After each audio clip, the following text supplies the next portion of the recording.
Arratsaldeon guztioi, eskerrik asko etortzeagatik. Bueno, buenas tardes, muchas gracias por venir. Hoy es la tercera charla que vamos a realizar de esta puesta en valor de las cuevas de Izpizarte.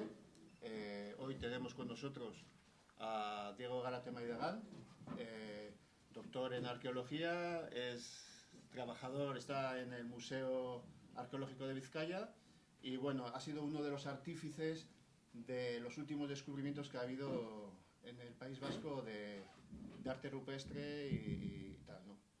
Entonces, bueno, digo que es artífice porque lo que se ha encontrado últimamente no ha sido obra del azar, sino que ha sido obra de la labor que se ha desarrollado por una serie de arqueólogos, en los que está Diego Garate. Y bueno, os dejo con él, sin más. Bueno, muchas gracias, Javier. Arrastion, eskerrik asko etortzeagatik. Lehengo eta behin, noski eskartzea udaletxeari, leku hau usteagatik, eskerrak bebai eta bereziki Felix Ugarte elkarteari, guzti hau antolatxeagatik eta espeleólogo hain jatorrak izateagatik. Bueno, buenas tardes a todos, agradeceros el haber venido y agradecer especialmente tanto al Ayuntamiento como a la Felix Ugarte elkartea, pues por haber organizado esta exposición, estos paneles y este ciclo de conferencias. Además, bueno, Izpizarte lo merecía, es un lugar emblemático para la prehistoria de Euskal Herria, es un lugar donde se ha trabajado mucho y quizás no se había dado pues ese paso de difundir, sobre todo al propio municipio, ese patrimonio tan importante que tenía. Y ahora era un buen momento por varias razones. Una de ellas es porque se han estado realizando a finales del siglo XX una serie de excavaciones por Jesús Altuna que están siendo publicadas ahora, y porque en los últimos años pues ha habido una serie de novedades, sobre todo en materia de arte rupestre, que es en lo que me centraré yo personalmente, ¿no? Un trabajo que estamos desarrollando arqueólogos y espeleólogos de la mano, en colaboración, ¿no? Y luego veremos que es un poco la fórmula que nos está permitiendo en nuestro territorio avanzar a pasos agigantados en el conocimiento del primer arte en el País Vasco. Bien, lo primero que tenemos que hacer es situarnos, porque bueno, Rentería hoy es un lugar, podemos decir, de paso, tiene la bahía al lado, con el puerto, con toda la influencia que eso tiene, y además es una zona que está conectando la península ibérica con el continente. Tenemos la 8, tenemos Viriatú, hoy en día no hay fronteras físicas, pero ahí están las geográficas. Eso existía en la prehistoria también, y ese papel, esa zona tan geoestratégica que juega nuestro territorio y que tantas ventajas nos puede aportar, también las aportaba en el pasado. Tenemos que tener en cuenta que, bueno, hablando en rasgos muy generales, durante el Paleolítico, desde hace unos 30.000 años hasta hace unos 10.000 años, hubo tres zonas principales de poblamiento en Europa Occidental, que son la zona del Périgord en Francia, Burdeos está por aquí, pues un poquito hacia el interior, hay una concentración ingente de yacimientos. Hay otra zona muy importante que es Pirineos, sobre todo Pirineos centrales, en la zona del Aries, y hay una tercera zona que es la región cantábrica, y en este triángulo el medio está, casi podemos decir que está Rentería y están una serie de yacimientos, que son yacimientos que, como veremos, tienen unos nexos de unión muy importantes. Y además este territorio nuestro tiene una serie de ventajas con respecto al Cantábrico, a los Pirineos, y es que los pasos en altura, los pasos de montaña son bastante bajos, hay pasos a 600, 800 metros. En aquella época, la era glaciar era algo muy importante porque permitía la comunicación entre diferentes regiones. A partir de las encartaciones hacia Asturias, los pasos montañosos, los picos de Europa ya dificultan de manera importante ese acceso, por ejemplo, a la meseta.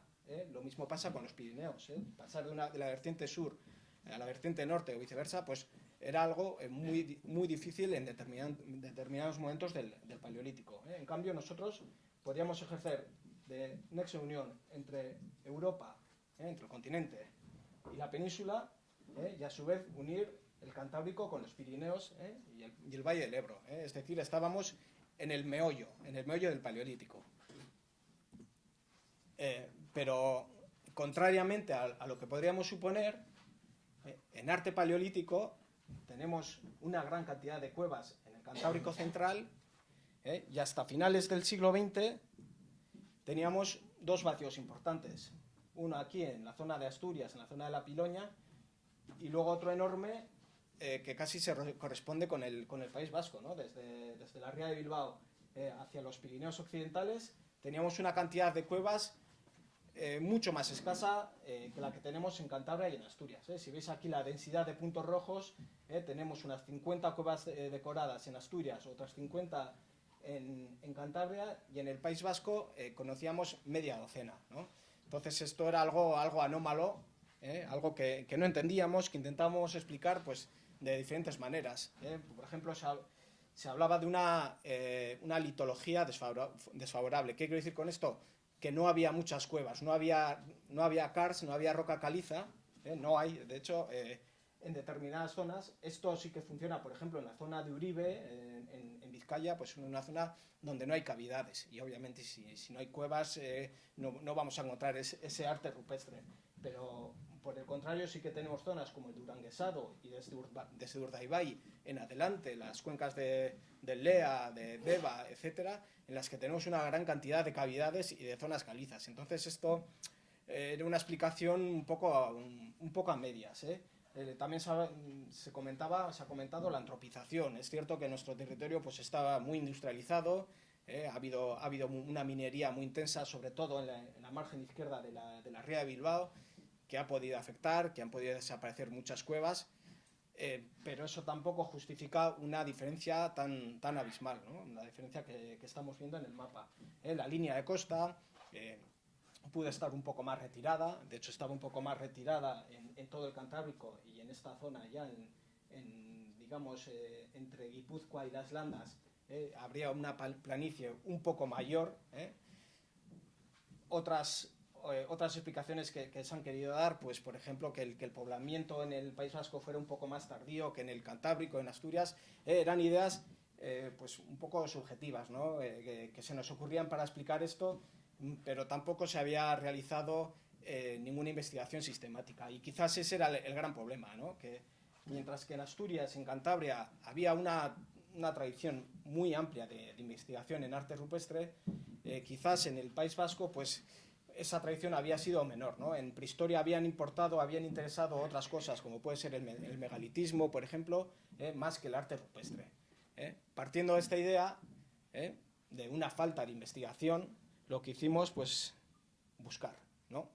Buscar lo que pensamos que quizás estuviera ahí y faltaba por encontrar, ¿no? Entonces, a partir de inicios del siglo XXI, primero se dan una serie de descubrimientos que se puede decir casuales, por ejemplo, Praileaitz, Astigarraga, algunas cuevas, unos conjuntos pues, más o menos modestos, en los que durante el proceso de excavación arqueológica se encontraron motivos rupestres. Esto se da pues, durante la primera década, hace 15 años. Y ya desde hace unos 6 años aproximadamente empezamos a prospectar sistemáticamente, es decir, vamos a las cuevas expresamente a buscar el arte paleolítico, y eso es lo que no se había hecho hasta el momento, o por lo menos no se había hecho con la intensidad y el conocimiento necesario, porque sí, desde luego el papel de los espeleólogos es fundamental, y de hecho ahí están Ikain y Alcherri descubiertas por espeleólogos, pero quizás faltaba formación, faltaban una serie de herramientas necesarias para que pudieran encontrar conjuntos más modestos, ¿no? Porque Ikain y Alcherri pues, bueno, son digamos el mayor exponente del arte que podemos tener aquí, pero hay otras muchísimas cuevas más modestas, entre ellas las de Alcherri, las de Aizpitarte, como vamos a ver ahora, y que son las que nos faltaban a nosotros fundamentalmente. Bien, entonces, bueno, estas prospecciones, estas exploraciones, se llevan a cabo pues, sobre todo por arqueólogos. En Vizcaya y en parte de Guipúzcoa pues, prospectamos nosotros, el grupo Anchieta también prospecta en la zona de Deva, de Urola, y empiezan a aparecer cuevas. Empiezan a aparecer cuevas decoradas y además otro proceso importante es que lo que hacemos es enganchar a los espeleólogos, recuperar ese enlace que nunca se tenía que haber perdido para, a través de un trabajo en colaboración, pues, conseguir lo que se está consiguiendo, lo que veréis ahora que se está consiguiendo, ¿no? Hay que decir también que desde la Diputación de Vizcaya sí que se ha potenciado cursos de formación, jornadas de formación a los espeleólogos. Y como veremos en Esbitarte, es fundamental contar con los espeleólogos para este tipo de trabajos. ¿Cuál es el resultado? Pues aquí, para los que estén de la segunda fila en adelante, aquí pone 1900 y estos son décadas. Son los descubrimientos de cuevas decoradas en Euskal Herria por décadas. Un par de ellas, en la primera década, bueno, desde el Nervión en adelante. He dejado al lado las encartaciones porque responde a un modelo geográficamente un poco más parecido a Cantabria y Asturias. En la primera década ninguna, dos, ninguna, una, un pequeño repunte en los años 60 con Ekain y Alcherri, dos décadas de barbecho total ya a finales justo las dos últimas del siglo XX. ¿Y qué pasa? Que en los últimos 6 años, de 2010 a 2016, se encuentran más cuevas que en el resto del tiempo, ¿no? Y esto obedece, como decía Javi, pues no obedece a la casualidad, obedece pues, a un trabajo sistemático. En el siglo XX los hallazgos básicamente los protagonizaban los espeleólogos y muchas veces de manera casual, sin un conocimiento muy exhaustivo, porque eran cuevas que se veían, ¿no? Ekain, Alcherri, Herberua, Iparralde son grandes, lo que se llaman grandes santuarios. Y luego también el papel de los niños. Al final, Santimamiñe y Arenaza son dos cuevas que las encuentran los niños, así que ellos también tienen su parte de protagonismo en este asunto. Ya en el siglo XXI la cosa ha cambiado un poco. ¿Ya? Digamos que los arqueólogos se han puesto las pilas y esa colaboración con los espeleólogos es lo que de alguna manera pues, está permitiendo que se den todos estos hallazgos, ¿no? Al final, arqueólogos y espeleólogos somos los que estamos ahí en el meollo encontrando las cosas, así que lo lógico es trabajar en equipo. Esto es lo que conocíamos en el País Vasco a finales del siglo XX. 1999, esto era lo que teníamos. En negro son las cuevas que tienen en torno a unos 14.000 años, Santimamiñe, Ekain, Alcherri, lo que llamamos grandes santuarios, y en rojo las cuevas de época anterior, de entre 30.000 y 18.000 años.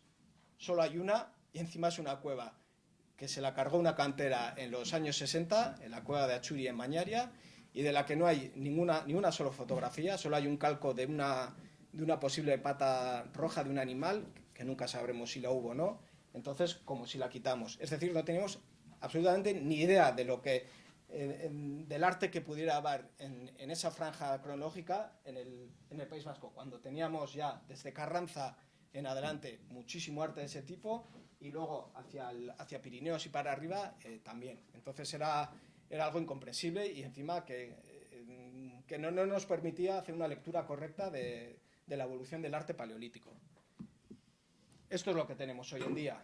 En 16 años se ha llenado el mapa de cuevas. Tenemos un montón de cuevas de estas que he señalado en rojo, que son de esa franja cronológica entre 30.000 y 18.000 años, o sea, digamos, antiguas. Esto ya nos permite empezar a entender cosas, entender la relación entre los territorios, ¿no? Sobre todo cuando estamos en un punto de unión entre tres regiones muy claramente individualizadas.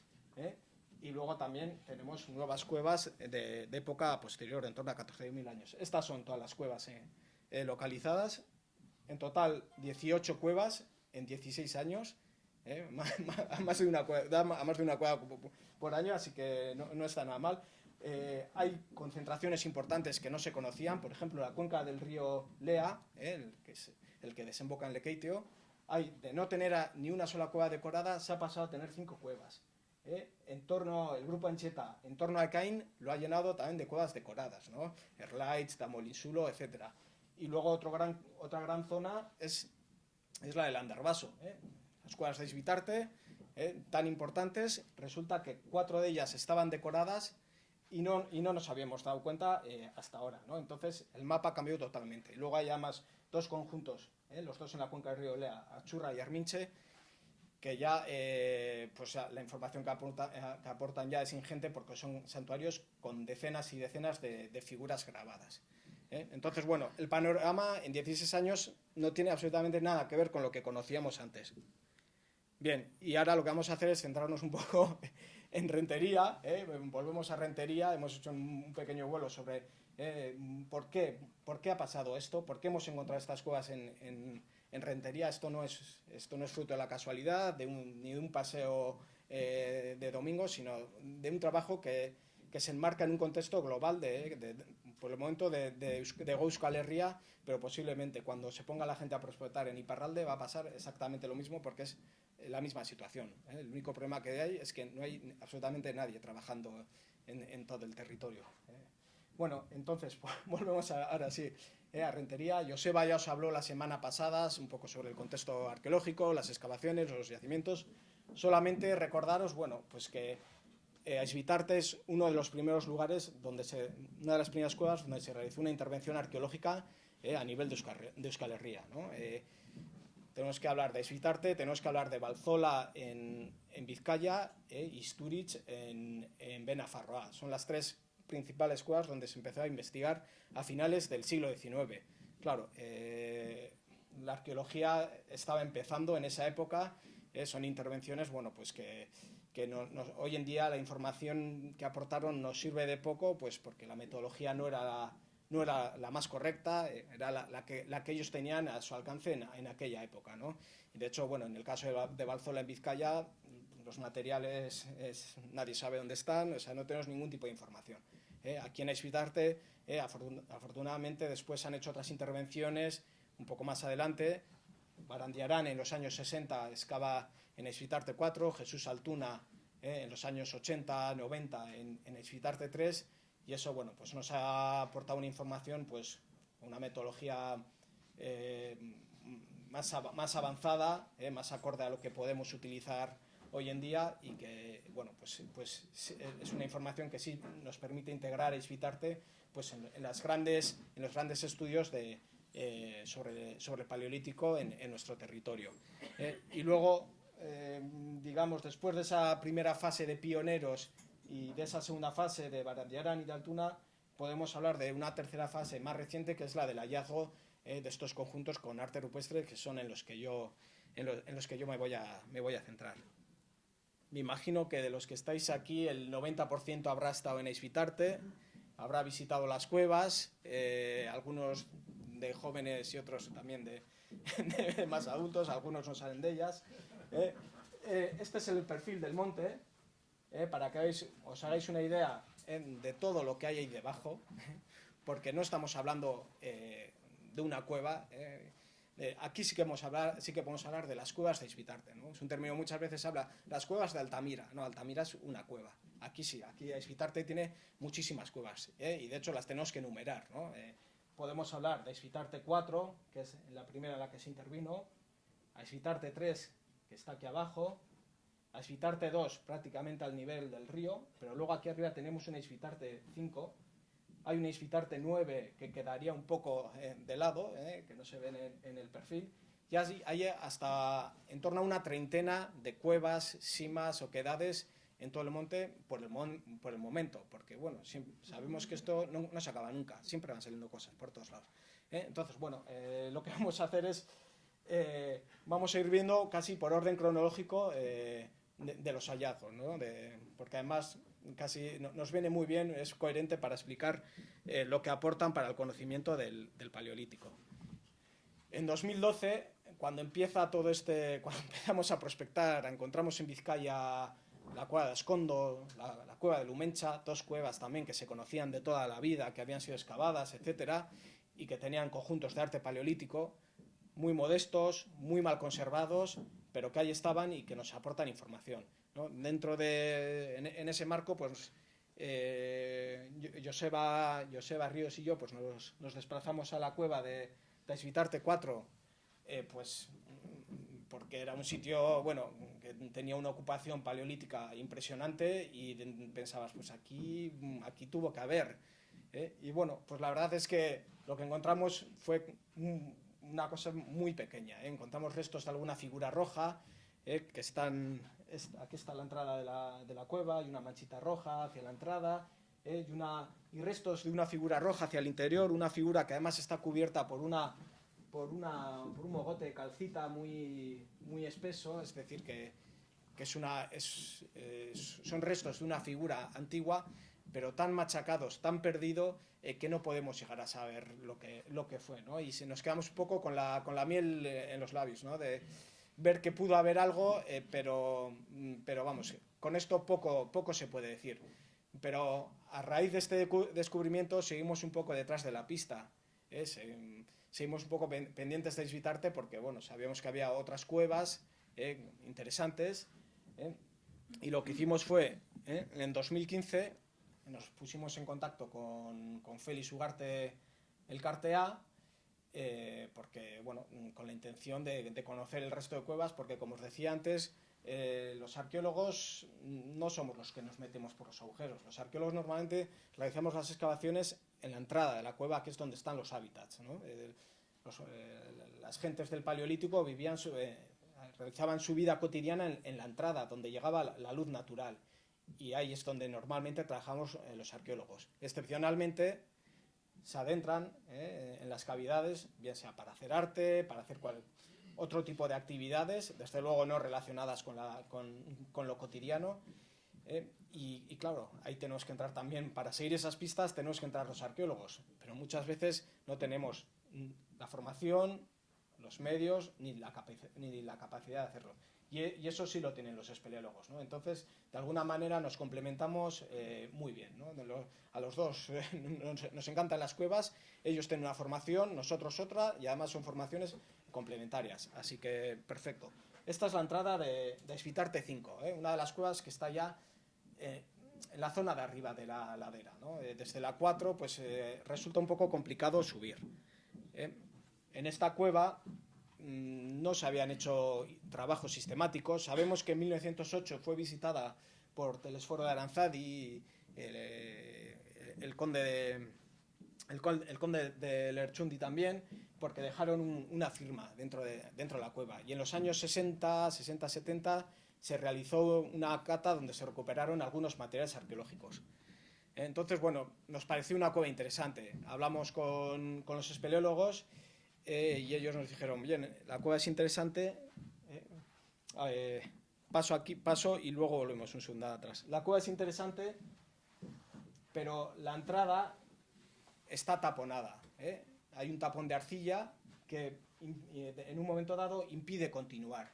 Entonces el acceso actual es a través de una chimenea en Esvitarte 4, escalar hacia arriba unos 20 metros en vertical. Entonces lo que hicieron los espeleólogos fue hacer una pequeña desobstrucción aquí en Esvitarte 5 para poder visitarla por su entrada original. Aquí está la entrada de la cueva, esta es la zona donde hay un tapón, y por aquí hay una sima vertical que baja a la 4, y es por donde se ascendía antiguamente. Y aquí es donde encontramos una serie de grabados. Claro, lo primero que hicimos fue ponernos en contacto con la Diputación para que se tomaran las medidas oportunas de protección, ¿no? Verificado que había arte paleolítico en la cueva, lo que se hizo tanto en Esvitarte 5 como en el resto de cuevas con arte parietal fue protegerlas con una verja. Bien, continúa. Entonces, realizamos una visita, los espeleólogos junto a los arqueólogos. La verdad que la cueva inicialmente pues no tenía muy buen aspecto porque está llena de grafitis, de maderas quemadas. Bueno, está hecha un verdadero asco, ¿no? Pero en un momento dado pasamos por esta, aquí hay un pequeño arco donde está Imanol, y al asomar la cabeza desde este arco, hice así y vi aquí un bisonte que prácticamente te embestía, ¿no? Y entonces, claro, ya nos pusimos nerviosos, empezamos a mirar las paredes con un poco de calma, y en esa zona del fondo de la cueva, es una zona ya terminal, encontramos dos paneles, uno enfrente del otro, en un pasillo muy estrecho, con dos bisontes enfrentados a cada uno de los dos lados. Esta es la topografía, tanto esta imagen como la anterior, son las topografías que ha hecho el Félix Ugarte del Cartea. Ahora vamos a ver estas dos figuras en detalle. Aquí son figuras que están grabadas, no son pinturas, sabéis que normalmente pintan en rojo o en negro, o si no, con una herramienta de sílex, lo que hacen es grabar sobre la roca, ¿no? Grabados que pueden ser más finos, más profundos. En este caso, bueno, tienen cierta profundidad. Aquí hay una figura, os voy a poner la chuleta primero y luego volvemos a esta imagen para que sepáis dónde tenéis que mirar. Hay una representación de bisonte, un bisonte completo además. Dos cuernos, los pelos de la jiba, el lomo, la cola, pata trasera, vientre, patas delanteras, y aquí está la barba y el morro. Esto es un croquis, no es un calco definitivo. Actualmente estamos trabajando, teníamos que haber acabado ya. Hay que decir que, bueno, los tres hallazgos se comunicaron a la Diputación Foral, se montó un proyecto que fue subvencionado por la Diputación Foral de Guipúzcoa, y actualmente pues hemos acabado a un 80% más o menos el trabajo, pero como veréis más adelante es un trabajo bastante complicado por el condicionamiento del tipo de cuevas que son. Bueno, este es el grabado, voy a volver para atrás, quedaros un poco con la idea para que veáis. Entonces, más o menos las líneas se ven. Hay que decir, veréis muchas marcas así verticales, son zarpazos de oso. La cueva está repleta de zarpazos de oso de las cavernas. De hecho, por aquí, os decía, este es el arco por donde entramos. Arriba, a unos 4 metros, hay una ventana, y desde la base hasta esa ventana está repleto de un oso que no sabemos qué demonios estuvo haciendo, si se cayó de la ventana o si intentaba subir, pero está todo lleno de zarpazos. Además hay zarpazos que están por encima y por debajo de los bisontes, ¿no? O sea, que hubo osos antes de los humanos y hubo osos después de los artistas que realizaron estas obras. Frente a este bisonte tenemos otro. Esto es lo que os comentaba, esta es la pena de no solo las cuevas de Esvitarte, sino que es algo generalizado en todas las cuevas a nivel, por lo menos, europeo, sobre todo en los años 60, 70, 80, pues hubo un vandalismo generalizado y muchas de ellas pues están muy deterioradas. En este caso aquí veis una pintada que pone salida y debajo hay aquí un cuerno, aquí hay otro cuerno, aquí hay unos pelitos, morro, ojo, con la ceja indicada, y aquí está la jiba. Os pongo la chuleta enfrentada a la anterior. Este es más completo de lo que se ve en esta fotografía. Ya le hemos sacado patas, pero los cálculos definitivos todavía están sin acabar y he venido con lo que tenemos hasta el momento. Pero bueno, aquí se ven, ¿no? Los dos cuernos, esta serie de pelos, el morro, los pelos de la barba, por aquí tiene las patas y el vientre, y por aquí los pelos de la jiba, enfrentado al anterior. En la pared contraria hay otros dos bisontes en la misma composición, enfrentados. ¿Qué pasa? Que no os he traído ni fotografías porque están machacados. ¿De qué? De apoyar la mano. La gente ha ido apoyando la mano y están totalmente frotados.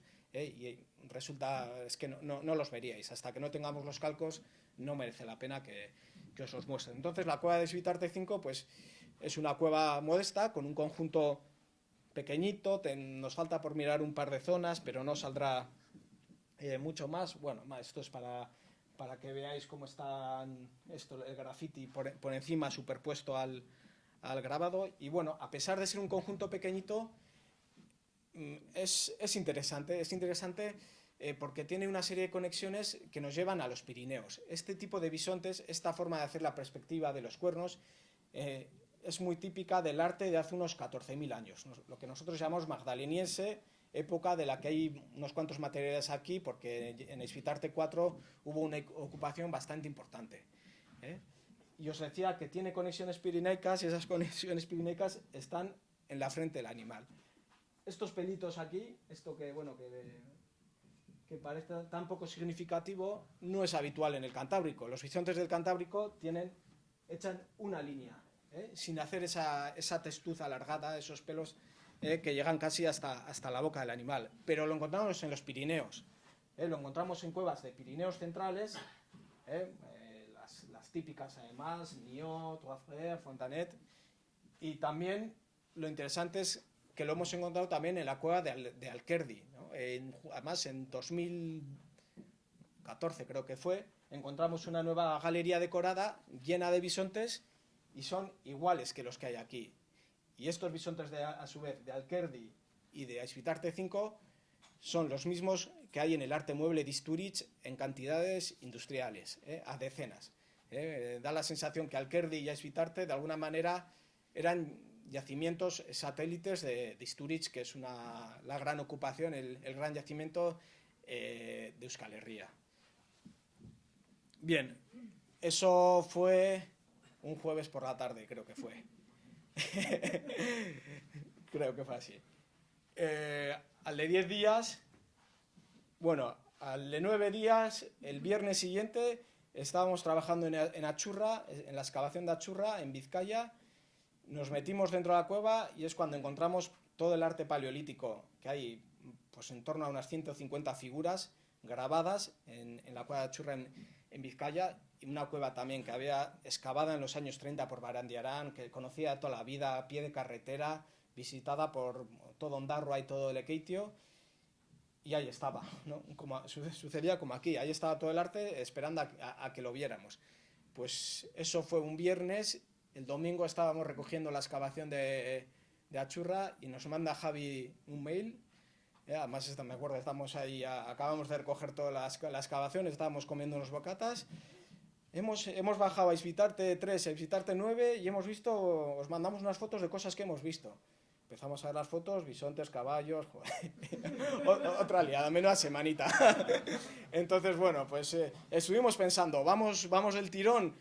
Al final nos cortamos y esperamos unos días y fuimos a Aizpitarte 3 y decíamos, ¿cómo puede ser Aizpitarte 3? Pues es una cueva en la que ha estado todo el mundo, ha estado todo Rentería, ha habido excavaciones.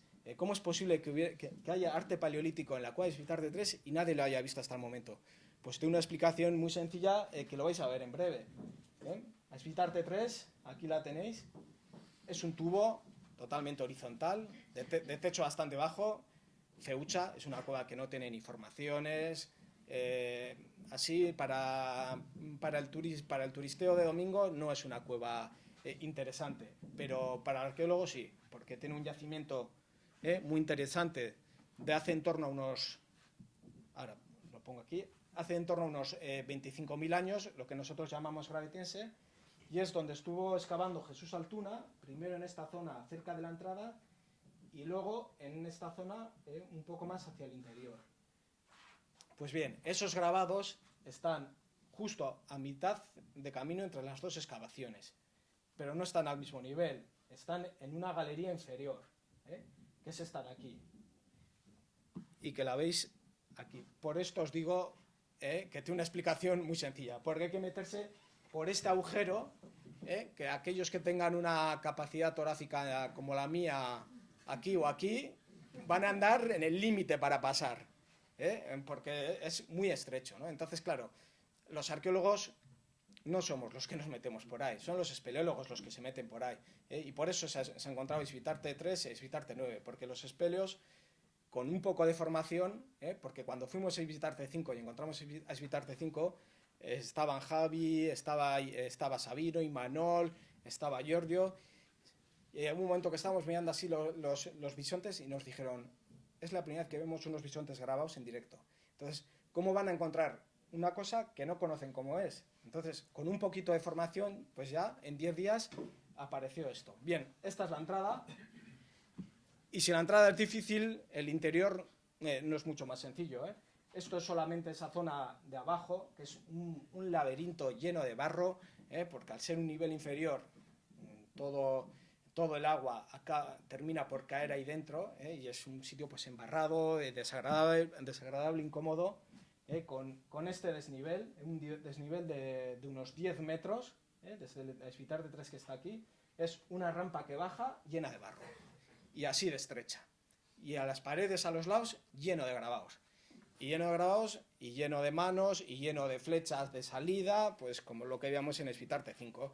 Entonces el trabajo pues es realmente difícil, ¿no? Donde estaba la chica metiéndose es por aquí, llegas aquí, y de aquí hay que pegar un salto de unos 2,5 metros, y luego bajas toda esta rampa. No es un arte espectacular, no es algo, obviamente, si no se ha visto hasta el momento es porque hace falta haber visto mucho arte, saber cómo es, para encontrar algo así, ¿no? Y lo que tenemos es un arte muy diferente a lo que habíamos visto en Espitarte 5. Los temas son los mismos, estos les gustan los bisontes básicamente, y a veces meten algún caballo, así como de encartaciones hacia el Cantábrico son más de ciervas. Como veremos un poco más adelante, aquí somos más a lo pirenaico, de bisontes. Aquí tenéis a un espelio mirando un reborde, y en este reborde hay una figura grabada utilizando la forma del saliente. Aquí, esta es la imagen un poco más de cerca. Os voy a poner la chuleta otra vez y luego volvemos. Es una cabeza, tenemos discusiones, si es caballo, si es emión, o emión es pues otra especie de équido. En el arte paleolítico hay que tener en cuenta que no siempre son figuras hiperrealistas. De hecho, muchas veces ellos voluntariamente introducen modificaciones, hacen figuras imaginarias, hacen lo que les da la gana, porque por eso son artistas, ¿no? En este caso, la verdad, sí que choca estas orejas tan largas, pero en este tipo de arte en Francia tenemos este mismo tipo de figuras. Bien, bueno, vuelvo un poquito para atrás. Es un grabado muy finito, orejitas, crinera, el ojo utilizando además una pequeña colada de calcita, y el morro que se adecua al saliente. Justo al lado hay otra figura, parcialmente tapada por esta capa de calcita que se ha formado por esa colada, posiblemente hecha con el dedo. ¿Veis aquí este trazo tan ancho? No tenemos muy claro qué animal pudo ser, si ciervo, en todo caso un animal, bueno, pues un poco de cola corta, así que no puede ser caballo, entonces, bueno, pues, la verdad que tampoco, bueno, nosotros normalmente cuando tenemos ese tipo de figuras lo dejamos indeterminado. Hay que decir que aquí en Espitarte 3 nos estamos peleando porque hay un montón de cosas que no sabemos lo que son, y además es algo que veremos luego, es generalizado en este tipo de arte de en torno a unos 25.000 años. Estos no quieren representar las cosas reales. Os decía que es una zona súper estrecha, muy húmeda, muy activa, o sea, el agua está todo el rato cayendo, está muy embarrado, hay muchas manos de gente que ha bajado y se ha apoyado, hay flechas, es un trabajo muy difícil. Tienes más o menos esta anchura, y claro, para fotografiar un panel es que prácticamente no te cabe ni la cámara de fotos con el objetivo, ¿no? Entonces, cada vez que vamos decimos, la próxima acabamos, y llevamos así bastante tiempo. Aquí tenemos una representación de bisonte. Voy a poneros la chuleta. Aquí hay un cuerno. Esto es un croquis que lo hice ayer porque, bueno, tenía que traer algo. No es el calco definitivo, o sea, cada vez que volvemos le encontramos un cachito más, faltan cosas. 2 cuernos, la jiba, el lomo, la pata, el vientre y la pata delantera.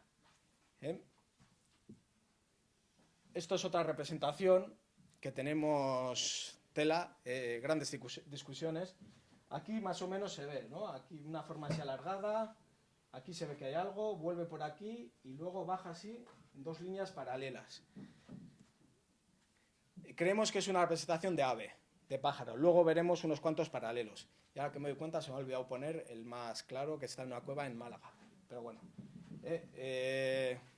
esto sería la zona del pico, la cabeza y el cuello. Hay aves en otras cuevas. Hay en Alcherri, y veremos más adelante en otras cuevas que tienen los mismos bisontes que estamos viendo ahora. Aquí aquí hay una flecha reciente y aquí tenemos una representación de caballo.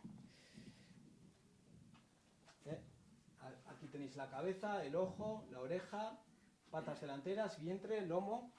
Aquí justo se ve la cola de otro bisonte que está aquí, pero no lo he traído porque no tenemos fotos buenas que se vea bien. Es complicadísimo porque son figuras grandes y tienes muy poco espacio. Entonces, si fotografías con flash, siempre quemas un lado de la fotografía, ¿no? El más cercano acaba quemado y el más alejado a oscuras.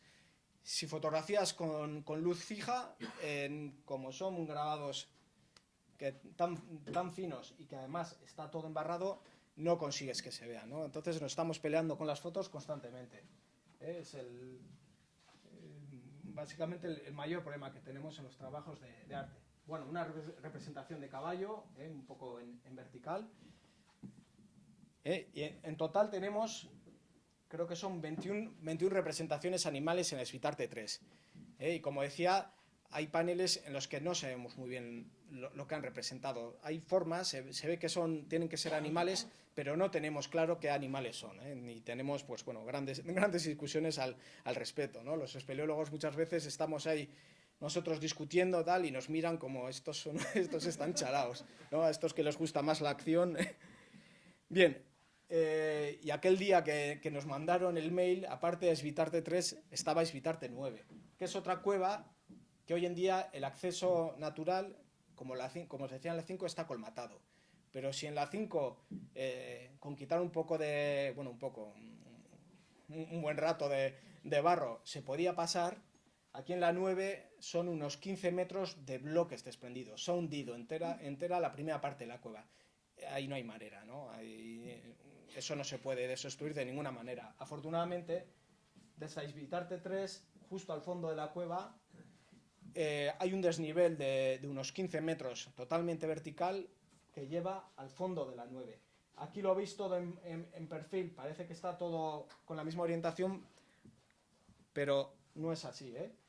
Esta es la 3, aquí tiene lo que acabamos de ver, este laberinto de barro incomodísimo, y al fondo, hacia la izquierda, sale esa otra galería que es la 9 a un nivel mucho más bajo aquí. Y que llega un momento en el que está colapsada, no se puede continuar porque los bloques llegan hasta el techo. Bien, pues allí había también alguna imagen que nos mandaron, fuimos a revisarlo. Esta es justo la zona del fondo con toda la blocada que ya nos impide continuar. Y la verdad es que nosotros no estamos acostumbrados, tienes que hacer un rappel de unos 15 metros en un sitio incómodo, estrecho, y de repente das 4 pasos y ves que hay una blocada que te impide continuar, ¿no? Afortunadamente aquí hay un panel decorado y que tiene, bueno, es un panel lleno de rayas, de líneas verticales, y entre ellas se atisba un panel de unos 2 metros, muy grande o más, y en medio hay unos grabados muy finos que son simplemente esto, que os puede parecer, pues, esto que lo ha hecho un niño. Pues esta figura es para nosotros lo más importante de toda Svitarte. 2 cuernos, este cuerno continúa en la línea del morro y este cuerno continúa en la línea de la jiba de un bisonte. Y esta manera de hacer bisontes, este esquema, que nosotros llamamos morfotipo, por no decir esquema porque somos así, es el que se repite en todas las cuevas, desde la zona de Perigord, os decía antes, hasta el Mediterráneo y en los Pirineos, y que en la península ibérica no existía, no se conocía. Entonces, claro, esto nos ha aportado una información muy interesante. Aquí lo veis, este es el de Svitarte, aquí lo tenéis en cuevas de la zona del Perigord, en Cusack, aquí está. Lo mismo en Gargas, que está en Pirineos, que es la primera cueva que se encontró con figuras de este tipo. Entonces, bueno, lo que nos estaba diciendo es que eso que parecía propio del continente lo teníamos también en nuestro territorio, en el País Vasco, ¿no? Además de esas cronologías en torno a 25.000 años, eso de lo que hace 15 años no teníamos ni idea, ahora lo estamos llenando con cosas, y podía ser cosas que nos imaginábamos o podía ser cosas que nos sorprenden, que no entran en nuestros esquemas. Y además, esto enlaza con algo que habíamos encontrado en 2014 en la cueva de Istúriz. en 2011 empezamos un proyecto en Isturiz, en Benafarroa, de estudio del arte parietal y a su vez de revisión del arte mueble. Los materiales de las excavaciones de Isturiz, que son desde los años 10 del siglo XX hasta mediados del siglo XX, están todos en París, en el Museo Nacional de Arqueología.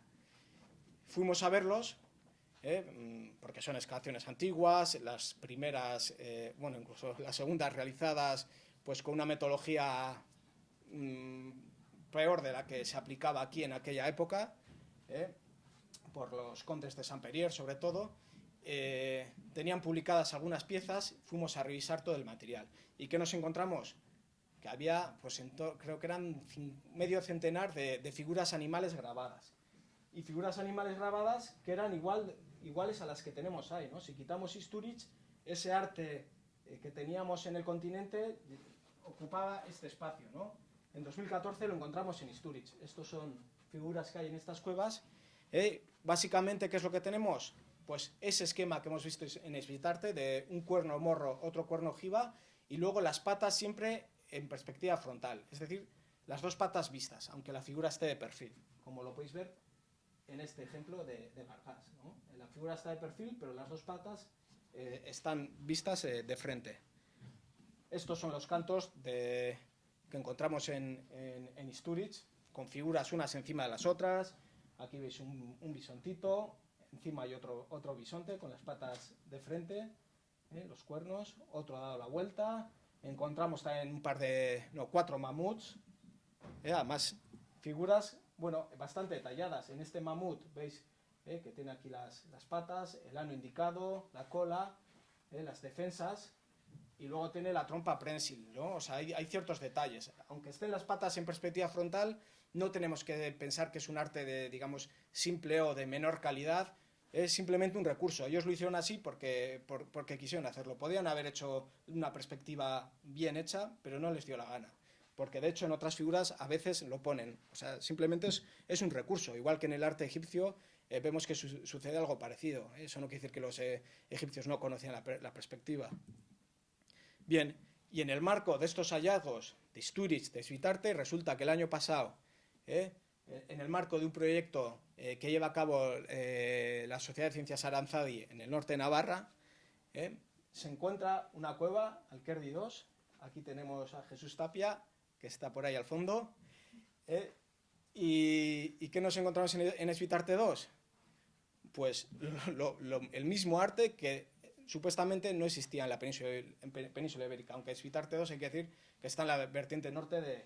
Perdón, Alquerdi II está en la vertiente norte de los Pirineos. Es una cueva enorme, gigantesca, que se había conservado totalmente virgen, no había sido visitada desde el Paleolítico, y bueno, y por el momento el estudio está sin finalizar, pues hemos encontrado pues una serie de pinturas negras, de formas geométricas, algunas líneas rojas, estas que veis aquí, y además un bisonte grabado. Os pongo la chuleta porque este es de los difíciles, y también es un trabajo que está en curso, es algo que se encontró hace un año en el marco de un proyecto de una evaluación de impacto patrimonial en una cantera, y ahora pues falta todo el recorrido que en Esvitarte ya hemos comenzado, ¿no? de estudio sistemático y profundo.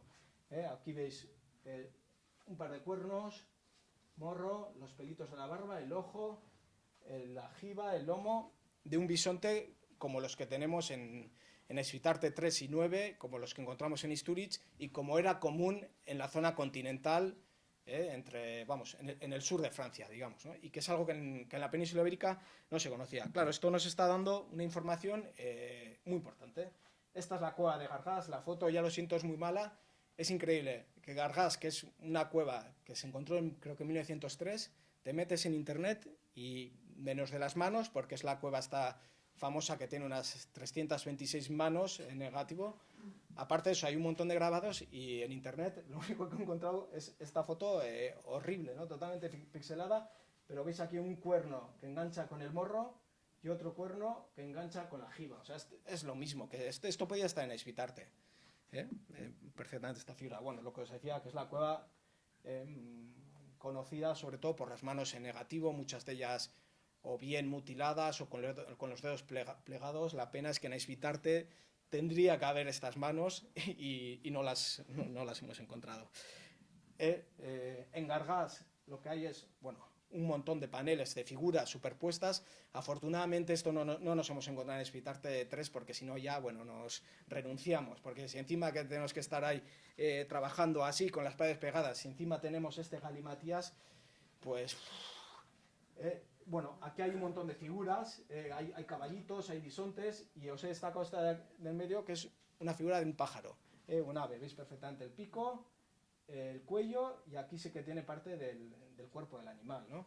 Para que veáis que esto que os comentaba en Espitarte no era una locura nuestra, sino que es algo que es factible. Esta es la cueva de Cusac, una cueva que apareció en el Périgord, en Francia, hace unos 10 años, totalmente virgen, pero virgen hasta, bueno, está todo en el suelo, todo intacto. Y hay 4 enterramientos humanos y hay arte paleolítico. Y hay arte con figuras de 3 metros, no sé si ganan al bisonte de Alcherri, pero ahí andarán, todo grabado.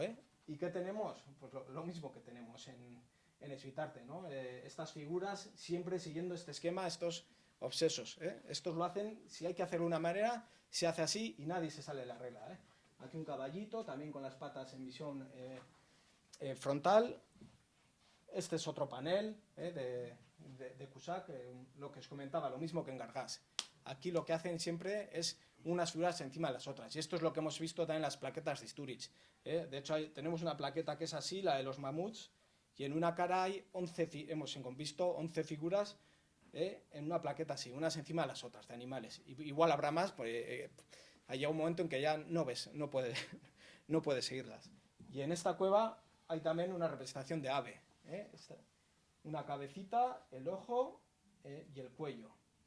Hay una cueva que se llama Ardales, que está en Málaga, que se me ha olvidado meter y que tiene un pájaro idéntico al de Espitarte 3. Esto es Rocadur, también en la zona del Quercy de Francia, entre Burdeos y Toulouse, a medio camino. Lo mismo, un galimatías de figuras, todo mezcladas, y aquí tenemos otro pajarito, otro cuellito largo y una cabecita. Y tenemos los bisontes, los mismos, como decíamos, para Espitarte, y bueno, y este caballos, bueno, y las líneas estas verticales que las tenemos en la 9 también. Vamos, Espitarte se integra perfectamente en este mundo. ¿Para qué nos ha servido esto? Pues desde hace 16 años a la actualidad hemos llenado un hueco y vemos que hay una diversidad, una riqueza que incluso ni siquiera nos esperábamos. Porque en el Cantábrico sí que teníamos, para esa época, en torno a unos 25.000, 20.000 años, dos mundos bastante claros, ¿no? El mundo de los grabados en la zona exterior de las cuevas, que es algo muy típico en Asturias, en la cuenca del río Nalón. Muchas cuevas y abrigos que tienen figuras profundamente grabadas, sobre todo ciervas y bisontes, y es algo que va menguando hacia nuestro territorio. Y el último ejemplo de este arte está en Carranza, en la cueva de Ventalaperra, con unos bisontes que les llega la luz del sol, ¿no? Es un conjunto que está en la puerta de entrada a la cueva. Y teníamos luego otro mundo, que es el de las figuras realizadas por medio de puntos, puntos rojos, y que es un mundo que estaba más hacia nuestro territorio, ¿no? Empezaba justo en Carranza, lo que se conocía, en Cartaciones, en Galdames, en la cueva de Arenaza. Desde ahí en adelante, y sobre todo en la zona de Carranza, había unas grandes concentraciones que van menguando en sentido contrario, ¿no? Da la sensación que aquí había dos mundos. En 1911 se encuentra la cueva de Asconda en Mañaria, que permite, porque esto en aquel momento estaba así, permite extenderlo hasta el Duranguesado, y en 2015 el Grupo Anchieta encuentra la cueva de Dambolinsulo, que es este mundo totalmente, ciervas y cabras realizadas con puntitos. Dos cuevas, Ascondo y Dambolinsulo, también conocidas, se sabía que había yacimiento, y las dos tienen arte paleolítico en la entrada de la cueva, pero muy deteriorado, ¿no? Y bueno, pues esos ojos con un repertorio, con un backup mayor del que tenían nuestros antecesores, otros investigadores, pues nos ha permitido localizarlas, ¿no? Entonces esto lo hemos ampliado por lo menos hasta la cuenca del Deva. Pero lo que hemos conseguido además es ver que este mundo, este tipo de arte paleolítico de en torno a unos 25.000 años que encontrábamos digamos, en el continente, llega hasta nuestro territorio, ¿no? Primero lo encontramos en Istúriz, después en Esvitarte y luego en Alkerdin, ¿no? Entonces, por lo menos hasta esta zona lo vemos. Y además esto encaja muy bien con lo que nos dicen los huesos, las piedras y todas las herramientas que encontramos en los yacimientos arqueológicos. Porque hay diferencias entre lo que se encuentra en los yacimientos de esa cronología en nuestra zona, desde la cuenca por el momento del Urdaibai hacia aquí. Hay diferencias con respecto al resto del Cantábrico, ¿no? Unas diferencias que tampoco sabemos explicar muy bien, pero ahora en el arte las estamos viendo también, ¿no? Entonces son dos cuestiones que están convergiendo y que algo quiere decir, ¿no? Habrá que ahondar en este asunto, pero bueno, desde luego lo que estamos viendo es que hay unos territorios diferentes, territorios que luego a partir de hace unos 18.000 años esto cambia totalmente, ¿no? Para esas figuras que os enseñaba de Esvitarte 5, de hace unos 14.000 años, magdaleniense, esto es toda unidad. Esto y esto, este triángulo, con nosotros en medio, ahí llega la globalización. Están haciendo todos lo mismo. Las representaciones que hay en Santimamiñe, por ejemplo, te las puedes llevar aquí o aquí, porque están haciendo lo mismo. Igual, en Pirineos, la temática es un poco diferente, porque hay más reno, porque es lo que están zampando ellos. Aquí el clima es más frío, en la zona del Perigord en ese momento. Hay más representaciones de animales de clima frío. Hay mamuts, que aquí no los tenemos. Obviamente se adecua un poco pues, a lo que tienen, a su ambiente. Pero la manera de representar es la misma, ¿no? Así que bueno, nosotros estamos en una zona importantísima, estamos en el centro de todo ese mundo. Hasta hace poco, a pesar de ser el centro, no pintábamos nada, nunca mejor dicho.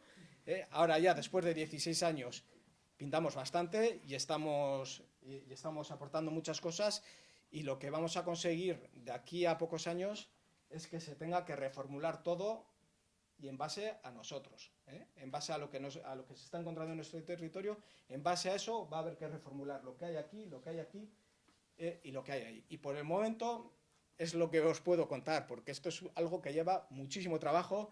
A Esvitarte, perdón, ya no sé ni si a Esvitarte, tanto lío de cuevas y de nombres, aunque son 3 conjuntos modestos, no muy vistosos, dan muchísimo trabajo de campo, de trabajar en las cuevas, de procesado luego la información, y luego de reflexión y de ver a dónde nos lleva todo esto, ¿no? Entonces, bueno, hemos llegado aquí, nos falta trabajo por hacer y publicar. Todavía no hemos publicado esto en condiciones. Posiblemente, si dentro de 5 años volvemos aquí, pues os podremos contar muchas más cosas, y en cierta medida ya hablaros de ese papel tan importante que tuvo nuestro territorio en aquella época y que hasta el momento pues no se había profundizado en el tema. Bueno, ya para resumir, son 4 las cuevas que tenemos decoradas en Esvitarte. En total en Guipúzcoa son 11, es decir, prácticamente la mitad están aquí. Es un sitio importante.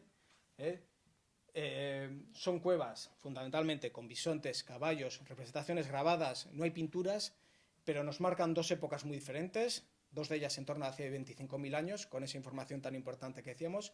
Otra en torno a unos 14.000 años, que también nos permite encontrar matices, porque os he hablado de una globalización hace unos 14.000 años, pero dentro de las globalizaciones siempre hay tendencias, siempre hay zonas con algunos matices, ¿no? Y lo bueno de nuestro territorio es que por aquí pasaron todos esos matices, y se movieron de un lado para otro.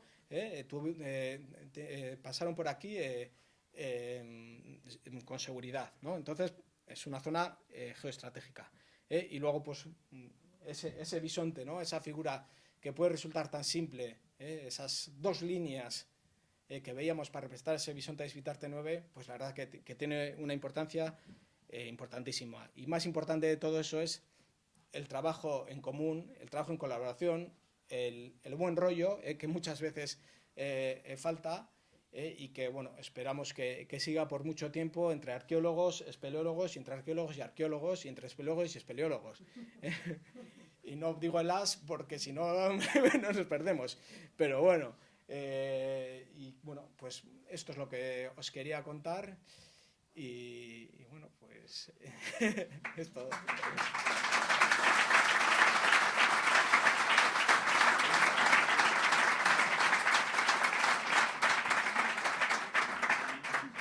Muchas gracias. Si tenéis alguna pregunta, es el momento, porque es un honor tenerle aquí, es uno de los mayores conocedores del arte parietal que se conocen ahora, y bueno, cualquier cosa que tengáis. Jesús.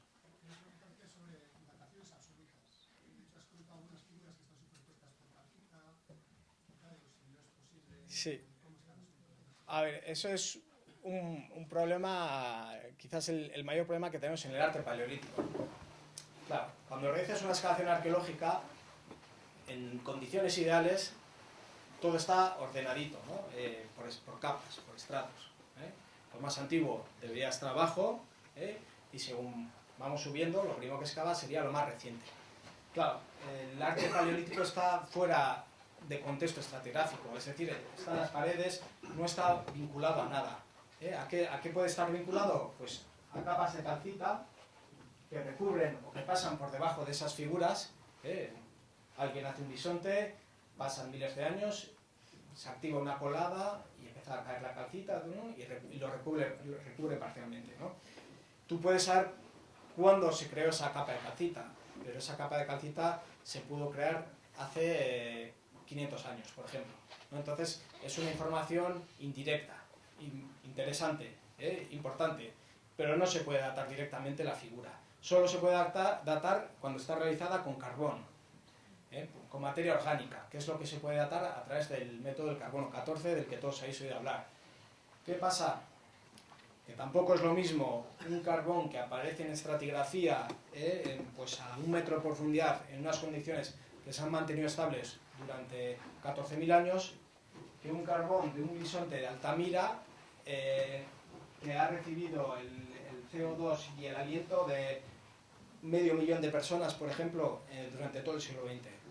Entonces hay muchísimas muestras que están contaminadas. Pero tenemos una horquilla, sabemos que esa cultura anda desde hace unos 28.000 hasta hace unos 22.000 años.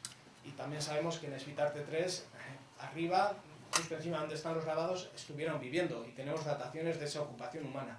Entonces todo apunta a que pertenece a esa época.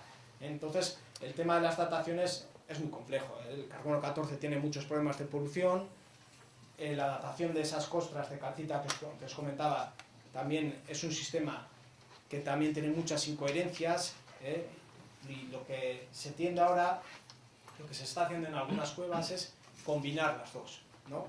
Y se está viendo que muchas veces la calcita, la datación de calcita falla y siempre da dataciones en torno a unos 5.000, 10.000 años más antiguas que las del carbono 14.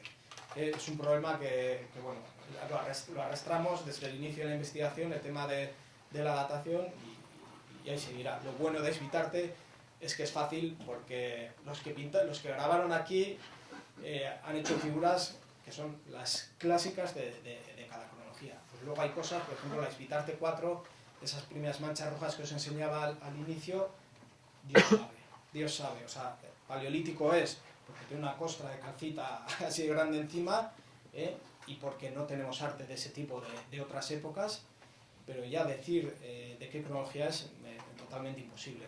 Y lo bueno es que de todas las cuevas que hemos encontrado, esas 18 cuevas que os decía que hemos encontrado en los últimos años, 13 tienen representaciones animales muy claras, fáciles de comparar con otros yacimientos. Solamente 5 son cuevas que tienen pues manchas, líneas, cosas así, que hay en la cronología pues imposible, ¿no? Hay veces que es muy difícil afinar. ¿Ibas por ahí, Jesús? O... ¿Alguna otra pregunta? Ahí hay una pregunta. Sí. En esos esquemas que nos has enseñado y tal, ¿se aprovecha la superficie de la pared o están dibujos al azar, no tiene nada que ver? Sí, se aprovecha. Ahí se eligen perfectamente los paneles. Claro, la ventaja que tienen los paleolíticos para incentivar esa capacidad creativa es que no son lienzos fijos, ¿no? Como los que puede tener el arte durante el Renacimiento, hasta hace 100 años, se pintaba sobre el lienzo, ahora ya el arte no se sabe muy bien lo que es, ¿no? Los paleolíticos tenían unas superficies polimorfas, ¿no? Cada cueva es un mundo y ellos lo aprovechan. En el caso de Esvitarte también vemos, por ejemplo, a Esvitarte 9 que utilizan un panel totalmente liso en el que hacen ese bisontito y las líneas verticales. En Esvitarte 3 vemos ese saliente que utilizan para realizar la cabeza de caballo. Hay ejemplos, no son los mejores ejemplos, vas al Cherry, por ejemplo, y hay unos ejemplos de utilización del relieve pues asombrosos, ¿no? Mucho más claros, ¿no? Pero es algo recurrente. Al tener unos soportes tan diferentes, ellos interactúan constantemente, ¿no? Eso no lo eligen muy bien. Sí, hablando de las dificultades que tiene la datación, ¿a ti qué te parecen las dataciones tan antiguas en Chauvet para animales que parecen extraordinariamente modernos? Pues me parecen totalmente coherente incluso con lo que ya se sabía en aquel momento. El problema es que se partía de una idea preconcebida, de una idea además que surgió a finales del siglo XIX, principios del XX, en la que se entendía que el arte evolucionaba, que el arte en sus primeros momentos pues era un arte muy sencillo, muy simple y que cada vez se volvía más complejo, ¿no? Eso es una idea preconcebida que además se adoptó, se extrajo prácticamente de la evolución de las especies de Darwin y se aplicó al arte. Y a lo largo del siglo XX se empezaba a ver que eso no funcionaba muy bien, pero bueno, pues debajo de la alfombra, ¿no? Se metían las cosas debajo de la alfombra. En los años 30 en Alemania aparece un conjunto de arte mueble espectacular, en los años 30, con todas las figuritas de marfil, que son conocidas, de mamuts, de leones, etc. Se dejó de lado, no se quiso evaluar. Lerard Gourhan, que es la persona que más influenció en este asunto de la arqueología, pues lo dejó de lado. Salieron las dataciones de Chauvet, al principio nos echamos la mano a la cabeza porque es un arte, es una cueva al sur de Francia espectacular, con unas representaciones muy elaboradas y con unas dataciones muy antiguas, de hecho las más antiguas que se conocen, de carbono 14. Y hoy en día pues hay, pues no sé cuántas, creo que son en torno a 200 dataciones entre carbono 14 y uranio torio, que son las de calcita. O sea que cueva mejor datada no existe. Luego lo que hemos visto es que tenía un contexto, que hay un contexto que está en Europa Central, hay un contexto que está en torno a la propia cueva de Chauvet, con otras cuevas con arte parecido, Alden, por ejemplo, que también tiene datos del contexto arqueológico muy seguros y que también indican en la misma cronología. Hay un arte de una época muy parecida en la zona de la Dordoña, pero de un estilo diferente, algo que también es normal, pero hay arte. ¿Qué pasa? Que en la península no acaba de aparecer ese arte, ¿no? Y es algo que bueno, es difícil de explicar, ¿no? El poblamiento, quiero decir, estamos hablando de cuando nosotros, los sapiens, desde África llegamos a Europa, llegamos desde Siria, además. Desde esa zona nos desplazamos por toda Europa del Este y obviamente al último sitio donde llegamos es la península ibérica. Aún así, hay fechas muy antiguas, en Istúriz, Benafarroa, hay dataciones muy antiguas, casi tan antiguas como las de Alemania, o sea que estamos hablando de un proceso que fue boom, rápido, no fue algo lento, ¿no? Fue algo que se hizo de la misma, desplazando a los neandertales, obviamente, no cabe otra manera. Y entonces, hay poblamiento muy antiguo, tanto en Istúriz como en los otros conjuntos del Cantábrico, pero no acaba de aparecer ese arte. Quizás Alcherri B podría ser uno de estos conjuntos. Tenemos un contexto de esas cronologías, quizás habría que afinar, hay algunas cosas que se podrían hacer para aquilatar esa relación entre el yacimiento, entre los materiales arqueológicos y las pinturas, pero desde luego sí que apunta en esa dirección. Además, Alcherri B, que es una pequeña cueva encima de la cueva de Alcherri, con figuras rojas, que recuerdan a lo que hay en Chauvet y en cuevas de ese tipo, y no tienen nada que ver con lo que hay conocido en el resto del Cantábrico, ¿no? Pero también sería raro que fuera la única, ¿no? Entonces es algo que, y en el arte mueble pasa lo mismo, tampoco hay arte mueble de esas cronologías en el Cantábrico. No sabemos qué demonios les pasaba a esos primeros sapiens que llegaron al Cantábrico, que parece que les costó arrancar, y encima luego cuando arrancaron, os enseñaba en la diapo anterior, os hablaba de este grupo de, sobre todo ciervas, de grabado profundo, y luego estas otras ciervas punteadas. Esto solo lo hay aquí. Antes pensábamos que solo lo había hasta las Encartaciones, ahora sabemos que lo hay hasta Deva. Pero esto, en el resto del mundo mundial, no existe. Solo se hacen este tipo de figuras en el Cantábrico. O sea que nosotros esta zona iba un poco por su lado, ¿no? Independientemente de lo que pasaba en el resto de Europa, ¿no? Así que luego hay un fondo común, hay con las manos en negativo, eso lo tenemos desde Gibraltar hasta el norte de Francia, pero luego hay cosas que eran de aquí, ¿no?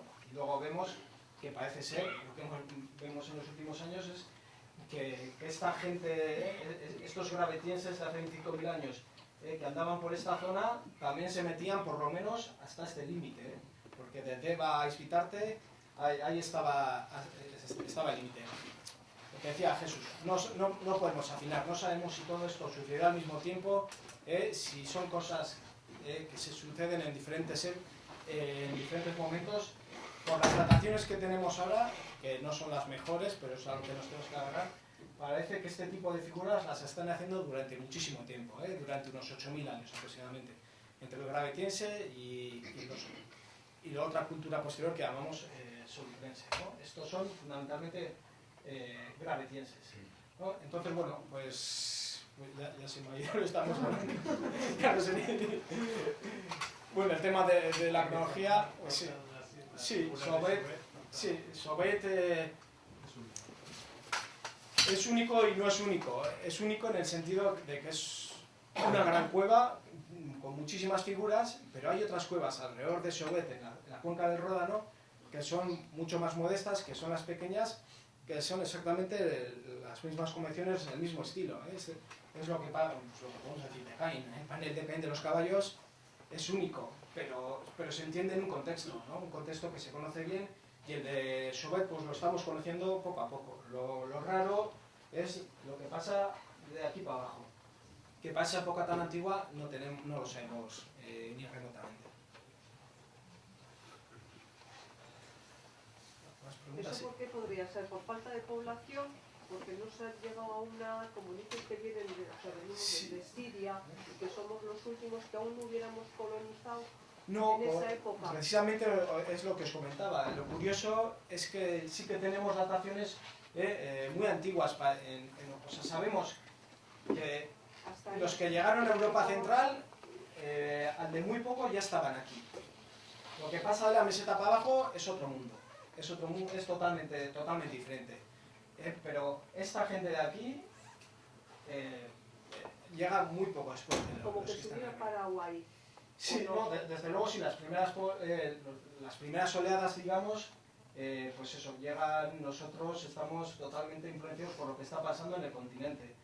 La barrera está un poco más abajo. De hecho, algunos hablan de la barrera del Ebro, ¿no? Es decir, que estos primeros sapiens se quedan aquí y los neandertales se quedan arrinconados al sur de la península ibérica, ¿no? Esa teoría existe, ¿no? Lo que sí sabemos es que desde el principio, casi desde los primeros, están también en el Cantábrico. Lo que no sabemos es el arte tan elaborado y impresionante, o sea, las cosas que hay en Europa Central, las figuritas, las esculturas que hay de marfil sobre todo, son dignas de ver, son unas piezas increíbles. Y luego pues está Chauvet con sus cuevas alrededor, está aquí la zona de la Dordoña, yo creo que hay al menos 8 abrigos con arte de esas cronologías, y venimos aquí y en los Pirineos tampoco hay.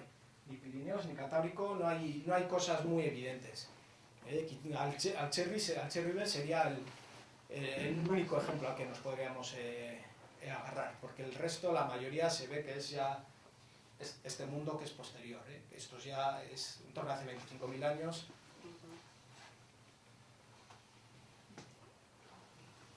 A la Urbasa no pasaron. Bueno, muy buena pregunta. ¿Qué pasa con Navarra, no? El norte de Navarra es una prolongación de esto, o esto es una prolongación del norte de Navarra, ¿no? Según la época histórica de la que hablemos. Tiene que haber. O sea, lo que estamos viendo, claro, os decían, estos últimos 16 años hemos encontrado muchas cosas en la cuenca del río Lea, en la zona de Bourola, aquí en Esvitarte. ¿Por qué no se han encontrado en el resto? Porque no nos da la vida, porque está sin mirar. Por ejemplo, las encartaciones, nadie se ha metido a mirar en las encartaciones y bueno, ahí tiene que haber, Dios sabe qué. Y en Navarra pues pasa eso, norte de Navarra, bueno, pues por diferentes cuestiones, pues Navarra pues ha quedado un poco al margen históricamente de los estudios en paleolítico, a pesar de, bueno, sobre todo la zona norte pues es una continuación, y además una continuación estratégica, porque eso sí que es el enlace con los Pirineos, ¿no? Entonces no ha habido estudios intensos. Sí que ha habido intervenciones, Ignacio Banandiarán, Pilar Utrilla, pero bueno, 2 personas. Y si hoy en día que estamos espeleólogos, arqueólogos, con un montón de medios tecnológicos que hay y bueno, y grupos con bastante gente no nos da, pues durante el siglo XX que Banandiarán estuvo prácticamente él solo, pues es que, vamos, es imposible, ¿no? O sea, aquí hay para muchas décadas de trabajo.